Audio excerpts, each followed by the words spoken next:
So then, in a follow-up to the talk about Jesus, is a hoax, and this conversation I've been having about it is the continuation of what happened with Peter after. So if you didn't see the first part, you can go back to my YouTube channel, and you can see the video that is called "Jesus is a Hoax" to kind of get a gist of where we're going today. But as I continue reading in Matthew chapter 26, as Jesus had just been arrested, and Peter kind of followed behind until Jesus ended up in the courtroom. And, Peter's just wondering, like, is this guy real? And is everything I learned about him real, or is it a hoax? And that's kind of what he's doing, at least in my eyes, as I read this. He's hanging out in the background, watching, waiting, wondering what's going to happen.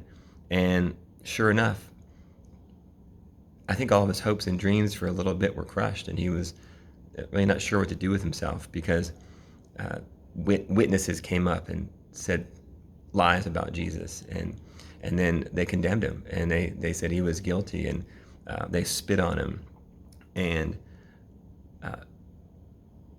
then they spit on him. They said he's worthy of death, and they struck him with their fists, and others slapped him, and Peter thinks, well, it's over. Maybe this all wasn't real.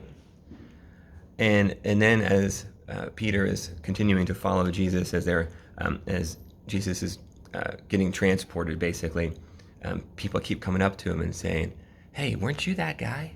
Weren't you that guy with Jesus? Weren't you that guy? Weren't you him?"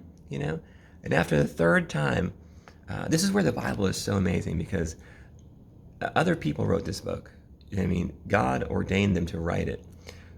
But these are like accounts of people's lives. And Jesus told Peter early on, he said, "You'll deny me 3 times before you hear the crow." And so before the rooster crows, apologies.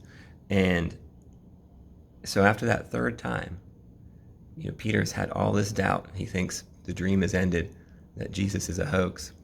And then he denied him a few times, 3 times to be exact, and that rooster crowed. And all of a sudden, he was like, "Oh man, I was so wrong. I was so wrong." And he was right. And he went away and he wept. And I think that's where we get caught a lot in life, is there's good things that go on. There's things like getting to know Jesus of the Bible, and you think it's not real, and you think it's a lie, because people tell you that, and because a large population of people, they don't spend enough time searching for the truth to understand and know the truth, and then they end up at some point, hopefully, coming down and figuring out, "Oh man, I've been wrong this whole time."